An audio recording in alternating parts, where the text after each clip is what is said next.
Assalamualaikum warahmatullahi wabarakatuh. Pada kesempatan ini kita akan melanjutkan materi kita, yaitu tentang finite state transducer. Ya, ini merupakan lanjutan dari materi yang sudah kita pelajari sebelumnya. Kalau belum menyimak materi sebelumnya, silakan buka lagi video yang sebelumnya ya.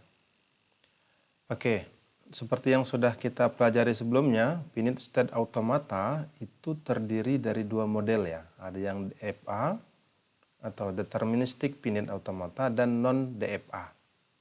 Seperti yang sudah kita pelajari sebelumnya. Nah, pada finite state automata itu outputnya hanya ada dua, ditolak atau diterima ya. Accepted atau reject, hanya ada dua. Nah, input masukannya juga berupa string ya. Input masukannya misalkan A, A, B ya gitu ya, atau 01 ya gitu ya, yang seperti yang sudah kita pelajari. Nah, finite state automata seperti itu disebut juga dengan acceptor. Dia punya dua, diterima atau ditolak ya. Nah, seperti pada contoh gambar di bawah ini contoh FSA yang sudah kita pelajari ya. Contohnya misalkan kita punya sebuah mesin FSA seperti di bawah ini, terdiri dari 3 state, Q0, Q1, dan Q2, startnya di Q0, finishnya di Q2, ada inputannya yaitu berupa A dan B. Kemudian kita pengen tahu apakah inputan seperti yang di bawah ini, AA, BA, BB, AB ini diterima atau ditolak oleh mesin. Ini kan yang sebelumnya kita pelajari. Nah, kalau kita lihat di sini, A pertama kan inputannya A, dia state-nya tetap di Q0, kemudian A lagi tetap di situ kan, kemudian B, saat dia B dia pindah ke Q1, kemudian kita lihat DA, dia A tetap di Q1, kemudian B lagi dia pindah ke Q2, B lagi dia pindah ke Q2, kemudian A dia pindah ke Q1, kemudian B dia pindah ke Q2. Berarti kalau berdasarkan mesin ini dia diterima kan ya. Nah, ini yang sudah kita pelajari sebelumnya. Hanya ada dua jawaban, diterima atau ditolak. Kuncinya ada di final state. Kalau dia selesainya di final state, berarti dia diterima. Kalau dia di luar final state, ya misalnya di Q1 atau di Q0 terakhirnya, berarti dia ditolak. Nah, kita akan pelajari yang berikut ini. Nah, ada FSA yang namanya FSA atau finite state automata transducer. Berbeda dengan yang sebelumnya tadi kita bahas. Inputannya sama berupa string ya atau karakter. Nah, perbedaannya di sini outputnya itu berada di step state atau label transisinya. Kalau tadi kan cuma satu final state aja ya, cuma satu state atau dua state bisa, jadi dua state atau tiga state bisa. Tapi kalau di sini dia bisa berada di setiap state atau di label transisinya, nanti tergantung modelnya, model yang mana ya. Kemudian penerimaan string inputan menjadi string output. Nah, panel state transducer ini ada dua model. Ya, dia more machine itu outputnya berasosiasi dengan state. Jadi di setiap state itu ada output. Kemudian melee machine itu berasosiasi dengan transisinya. Jadi di final state transducer ini dia tidak ada final state seperti yang sebelumnya. Semua state-nya biasa saja. Dan itu bisa jadi final state. Oke, kita lihat ya. More machine sebagai contoh. Jadi ada dua tadi contoh, ada more machine, ada melee machine. Hari ini kita akan bahas tentang more machine dulu. Oke, seperti yang tadi sudah disinggung di awal, more machine itu final state machine yang nilai outputnya ditentukan berdasarkan state-nya. Dia tidak punya final state, jadi hasilnya itu ada di setiap state-nya. Nanti kita lihat contoh ya biar lebih gampang ya.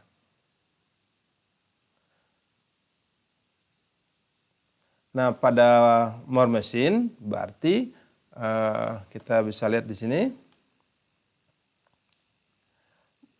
More machine outputnya berasosiasi dengan state atau tertulis pada setiap state-nya, sehingga jumlah state sama dengan jumlah output. Jadi kalau state-nya ada 10 berarti outputnya ada 10. Beda dengan yang sebelumnya kan ya. Oke ya. Nah, mesin Moore ini memang sebenarnya sudah lama juga ya, tahun 1956 disosialisasikannya lah oleh Edward F. Moore.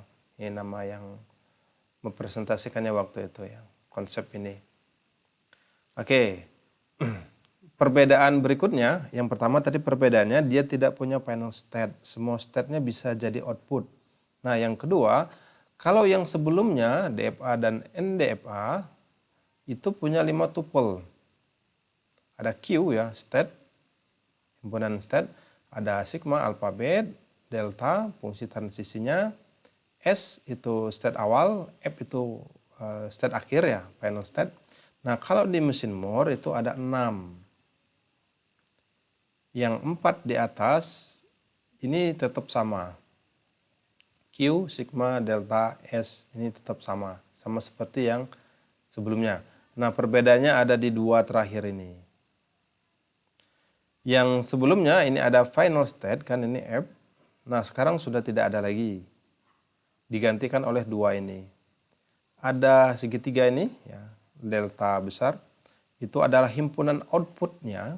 Kemudian ada lambda, fungsi output untuk di setiap state. Nah, biar gampang nanti kita lihat contoh. Oke, kita lihat pada contoh 1 di slide berikut ini. Oke, yang pertama dia punya key S0, S1, dan S2. Himpunan inputnya ada A dan B. Startnya di S0. Kemudian delta besar ya, segitiga ini dia punya A dan B. Nah, lambda 0 itu A, lambda 1-nya B, lambda 2-nya A. Nah, ini fungsi transisinya. Sama seperti yang sebelumnya, fungsi transisi seperti ini. Jadi saat S0, di state S0 dikasih transisi A, dia kepindah ke S1 ya. S0 pindah, dikasih transisi B, dia pindah ke S2. S1 dikasih transisi A, dia pindah ke S1 dan seterusnya. Kalau kita bikin tabel, kurang lebih tabelnya seperti ini ya. Nah, sekarang cara menggambarkannya agak sedikit beda dengan yang sebelumnya ya. Cuman sedikit aja bedanya. Oke, pertama kita punya 3 state ya. S0, S1, S2. Nah, bedanya coba lihat yang ujungnya ini. Ada A, ini ada B, ini ada A ya. Biasanya kan nggak ada yang sebelumnya ya. Nah, ini adalah yang lambda ini. Ini lambda. Lambda 0 itu A ini. Lambda 1 itu B ini. B. Berarti yang ini. Lambda 2 A kan? Nah, itu ini. Nah, lambda ini adalah tadi apa? Kita lihat di sini, lambda adalah fungsi output untuk di setiap state. Jadi saat dia ke S1, outputnya adalah B kalau di kasus ini ya. Saat pindah ke S2, ini berarti outputnya A. Saat dia ke S0, outputnya A. Jadi outputnya ada di setiap state, tidak di final state seperti yang sebelumnya. Nah, ini yang pertama, cara menggambarkannya ya. Berarti lambda ini adalah yang ada di belakang ini.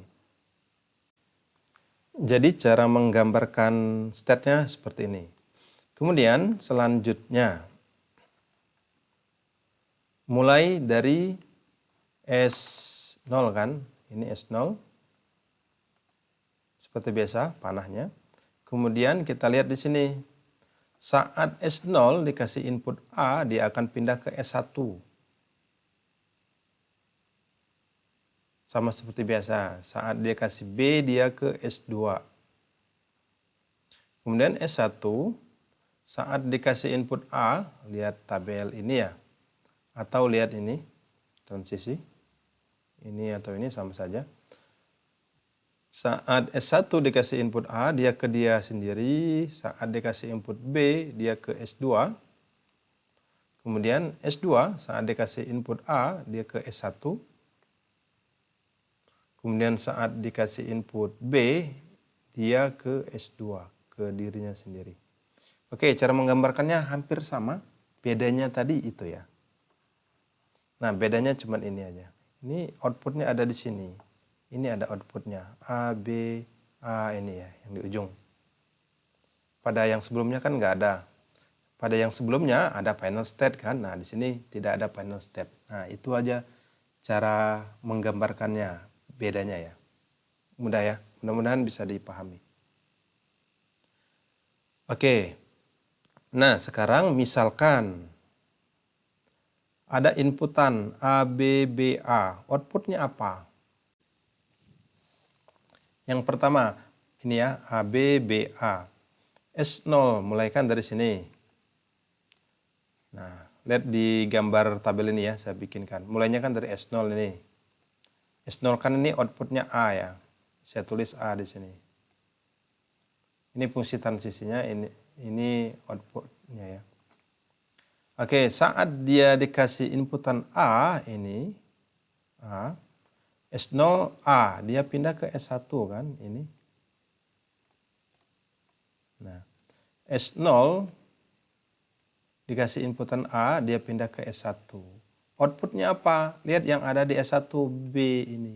Nah, berarti outputnya B. Ini. Kemudian S1 ini. Sekarang lagi di S1 kan ini. Dikasih inputan B. Dikasih inputan B ini. A, B, B, A ya. Saya tulis di sini. Dikasih inputan B, S1 dikasih inputan B, dia pindah ke S2. Ya. Pindah ke S2. Outputnya apa? A. Ini lihat A nih. Kemudian S2, sekarang kan posisi di S2, dikasih inputan B. Dikasih inputan B, S2 dikasih inputan B, berarti ke dia sendiri kan, ini B. S2 ke dia sendiri, outputnya A. Nah, terakhir dikasih inputan A, S2 kan, sekarang posisi lagi di S2, dikasih inputan A, dia pindah ke S1. Ini kan, ini dikasih inputan A, dia pindah ke S1, outputnya adalah B. Pindah ke S1, outputnya B. Nah, berarti outputnya sekarang ini. Inputnya ABBA, ya. Outputnya ini ABAAB, ABAAB. Nah, yang awal ini kita bisa abaikan, yang ini ya. Ini kan awal startnya, ini bisa kita abaikan. Jadi outputnya hanya BAAB. Ini BAAB. Jadi yang awal kita bisa hilangkan. Cukup ambil aja yang mulai dari yang dia jalan ya. Ini kan masih di awal kan, start awal nih. Masih di awal. Ya, jadi itu nggak usah dianggap aja. Nah, kita ambil aja yang mulai dia jalan, BAAB. Ini outputnya berarti ini. Nah, output ini bisa diambil semuanya, ini BAAB seperti ini, bisa juga diambil ujungnya saja, tergantung kasusnya. Ya, jadi dia bisa BAAB atau yang paling akhir yang diambil hanya B. Jadi itu tergantung kasusnya seperti apa, terus keperluannya kayak gimana ya. Itu ya, kurang lebih ini contoh yang pertama. Kita akan lihat contoh yang kedua. Sama, kita akan coba dengan 3 state, S0, S1, dan S2. Ini sigmanya 0 dan 1, mulainya dari S0, delta besarnya 0, 1, dan 2, ya, himpunan outputnya. Lambdanya 0, 1, dan 2, ini fungsi transisinya. Oke. Kita gambarkan dulu, berarti setnya ada 3. Oke, kurang lebih seperti ini kan ya. S0, S1, dan S2. Kemudian angka belakang ini 0 ini dapat dari mana? Ini. Lambda 0 kan 0. Kemudian yang satu ini dapatnya dari mana? Ini lambda 1, lihat. Ini kan 1. Ini lambda 2, S2 berarti kan ini 2 kan ya. Oke, itu yang pertama. Gambarkan state-nya aja dulu. Kemudian kalau sudah transisinya seperti biasa. Kita lihat di sini. S0 dapat transisi 0, dia pindah ke S0, ke dirinya sendiri. Berarti kan kita gambar. Mulainya dari S0. Oke. Kemudian dapat inputan 1, dia pindah ke S1 ya. Kemudian S1 dapat inputan 0, dia pindah ke S2. Kemudian S1 dapat inputan 1, dia ke S0. Kemudian S2 dengan inputan 0, dia pindah ke S1. Kemudian S2 terakhir dengan inputan 1, dia pindah ke dirinya sendiri. Oke, ini cara menggambarkannya. Bisa ya? Bedanya cuma sedikit kan, outputnya ada gitu aja. Di setiap state-nya. Yang sebelumnya kan kita gambarin panel state gitu ya. Di mana gitu. Nah di sini mah tidak seperti itu. Itu aja cara menggambarkannya. Nah yang harus diperhatikan ini tadi, ini lambda ini ada di ujung-ujung ini kan. Nah 012 ini di mana? Yang ini 012 ya. Berarti ada ini kan 012. Ini sigma tetap kan 01 ini adalah yang ini. 01 tuh yang ini. Nah ini 01. Ya. 012 tuh yang ini. 012. Jadi yang dipakai di sini nih. Oke, itu cara menggambarkannya. Nah, sekarang kita bikin yang gambar barusan, jadi sebuah studi kasus. Ya. Kita gambar mesin ini sudah dirancang, dia bisa memperoleh sisa pembagian suatu bilangan dengan 3 modus ya, sisa pembagian. Modus atau modulus, mod biasanya dibilang. Kalau di matematika ya, mod, modus, modulus ya. Nah, kita coba mesin ini kita pakai untuk mencari nilai mod. Mod 3 ya. Kalau mesin ini mod 3. Contoh, misalkan 4 mod 3 itu kan hasilnya 1. Tahu ya dari mana? 4 mod 3 hasilnya 1. Q4 dibagi 3 orang. Masing-masing dapat 1 kan? Sisanya 1 kan ya. Nah, sisa baginya itu yang diambil. Nah ini Q4 dibagi 3 orang, masing-masing kan dapat 1. Sisanya berapa? 1. Nah 1-nya ini adalah nilai modulusnya. Kemudian misalkan 3 mod 3, 0. Kenapa ya? Q3 dibagi 3 orang kan kebagian semua. Jadi sisanya 0. 5 mod 3 misalkan 2. Kenapa? Ya sama kayak tadi. Q5 dibagi 3 orang, masing-masing dapat 1, sisa 2. Nah, sisanya itulah nilai modulus. Bisa ya? Kalau 5 mod 2,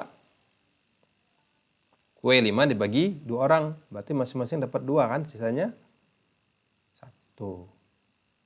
Ya. Oke, bisa dipahami ya modulus.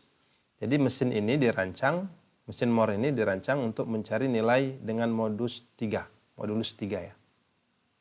Oke. Yang pertama yang harus kita lakukan, karena inputannya adalah 0 dan 1 ini, berarti nilainya harus kita rubah dulu menjadi bilangan biner. Jadi misalkan 4 mod 3 itu berapa? Nah 4 ini rubah dulu jadi bilangan biner. 3 ini ya, atau 2 ini kita rubah dulu jadi bilangan biner. Masih ingat merubah bilangan desimal menjadi bilangan biner di kuliah-kuliah sebelumnya? Mudah-mudahan masih ingat ya. Karena ada juga yang biasanya udah 7 langkah dari kelas lupa lagi ya. Oke. Nah, kita cobain yang barusan. Misalkan kasusnya 6 mod 3. 6 mod 3. Kalau kita hitung berarti 6 mod 3 itu 0 ya. Kan Q6 dibagi 3 orang kan, kurang lebih gitu ya logikanya. berarti kan masing-masing dapat 2, sisanya nggak ada kan. Nah, oke. Nah, 6 ini kita rubah dulu ke bilangan biner. Nah, 6 itu dirubah biner jadi 110. Bilangan biner tuh hanya mengenal 0 dan 1 ya.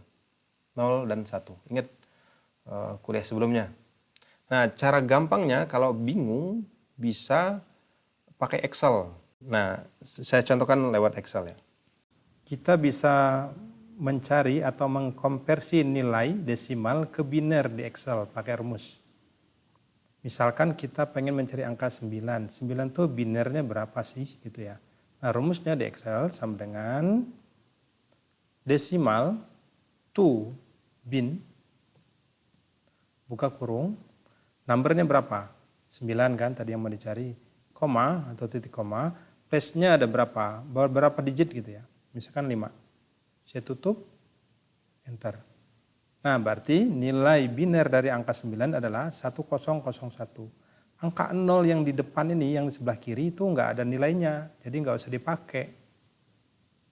1001 ya. Nah, tadi pengaruhnya di sini, kalau saya ganti 5 ini jadi 4, pas. 1001. Kemudian kalau saya rubah 4-nya jadi 10, nah 0 yang di sebelah kirinya nih tetap nggak dipakai. Tetap hasilnya 1001. Nah, tapi kalau saya kasih kurang, tadi kan 4 digit ya, 1001 hasilnya. Saya kasih jadi 3, misalkan di sininya place-nya error. Makanya jangan sampai kurang. Lebih aja nggak apa-apa. Tetap aja angka yang 0 di sebelah kirinya nggak usah dipakai. Kalau mau nyari 10, misalkan tinggal rumus saja kayak tadi. Berarti sama dengan desimal to bin, buka kurung, tinggal ganti jadi 10. Kalau pengen nyari 10 ya, koma atau titik koma 5 misalkan. Berarti 1010 ya, itu nilai binernya. Nah, selain biner ke desimal, desimal ke biner, kita juga bisa banyak di Excel pakai ini desimal. Nah, tinggal dilihat di sini desimal jadi biner, heksa, okta ya. Nah, kita bisa lihat di sini. Banyak yang kita bisa coba. Enggak cuma desimal ke biner ya. Desimal ke heksa, desimal ke okta kita bisa pakai juga. Oke, mudah kan? Oke, jadi seperti itu kalau di Excel ya. Sekarang kita punya inputan berarti 110 nih ya. Ini kan bilangan binernya 110. Mulai dari S0 kan. S0 ini inputnya 0 kan ya, 0. Ini 110 nih tahu ya dari mana? Ini 6 kan dirubah jadi 110. Nah, inputannya 110. Nah, pertama S0 dikasih inputan 1. Ini S0 dikasih inputan 1, dia pindah ke S0 dikasih inputan 1, ini 1. Dia pindah ke S1 ya. Pindah ke S1, outputnya adalah 1. Kemudian dikasih inputan 1 lagi, ini S1 dikasih inputan 1, S1 dikasih inputan 1. Oh, balik lagi dia ke sini ya. Pindah ke S0. Pindah ke S0. Outputnya adalah 0. Nih outputnya 0. Lihat yang ini ujungnya. 0. Kemudian S0 dikasih inputan 0 nih. Yang ini. S0 dikasih inputan 0. S0 dikasih inputan 0. Ini 0 ya. Dia pindah ke S0 lagi. Tetap ke dirinya sendiri. Pindah ke S0. Nah. Outputnya 0 nih. Berarti output dari 6 mod 3 adalah 0 nih. Ini hasil akhirnya yang diambil. Nah, di kasus ini kita ambil adalah nilai akhir outputnya. Kalau yang sebelumnya tadi kan kita ambil yang ini kan ya, 100. Tapi karena kasusnya seperti ini, kita ambil nilai akhirnya yaitu 0. Bisa dipahami ya? Yang contoh sebelumnya. Nah, kita ambil contoh kedua, misalkan 11 mod 3. Kalau kita hitung manual 11 mod 3 berarti 2 ya. 11 mod 3 itu 2. Kalau kita ambil hasil perhitungan manual kita. Nah, sama seperti tadi kasusnya 11, ini dirubah dulu ke bilangan biner. Dapatlah 1011 ini. Oke, kita bikin sini 1011 ya. Nah, mulai dari S0 ini, S0 kan nih, outputnya 0 kan. Oke, kemudian S0 kita kasih input 1 yang ini. S0 kita inputnya 1, ini 1. Dia pindah ke S1, hasilnya 1 ini. Pindah ke S1 ya, hasilnya 1. Kemudian kita kasih input 0. S1, sekarang kan dia posisinya di sini kan ya. S1 kita kasih inputan 0, dia pindah ke S2. Ini S1, kasih inputan 0, dia pindah ke S2. Hasilnya adalah 2, outputnya 2 ini. Kemudian posisikan lagi di S2 nih, kasih inputan 1. Ini 1. S2 kasih inputan 1. Oh, dia pindah ke dirinya sendiri. S2, inputannya 1, dia outputnya 2. Kemudian S2 kita kasih inputan 1. Ini, dia tetap ke dirinya sendiri ya. Nah, berarti hasil outputnya adalah 2. Nah, berarti 11 mod 3 adalah 2. Oke ya. Kurang lebih seperti itu. Jadi di kasus ini mesinnya memang sudah dirancang. Ini bisa digunakan untuk mencari pembagian dengan modulus 3 ya. Bisa dipahami sampai sini cara kerjanya ya, hampir sama dengan yang sebelumnya, nggak terlalu jauh berbeda. Gak rumit. Oke, kurang lebih seperti ini mesin Moore. Mudah-mudahan bisa dipahami ya. Silahkan mencoba dengan kasus yang berbeda. Cara kerjanya saja yang sedikit berbeda dengan yang sudah kita pelajari sebelumnya. Kalau sebelumnya tadi ya seperti yang saya sampaikan, itu outputnya ada di final state. Nah, kalau di kasus yang Moore ini ya, transducer, dia untuk kasus yang ini ya, untuk yang Moore, dia ada di setiap outputnya. Itu aja yang membedakan. Mudah-mudahan bisa dipahami. Kalau ada yang mau ditanyakan silahkan tulis di komen. Jangan lupa like, subscribe, dan komen ya. Assalamualaikum warahmatullahi wabarakatuh.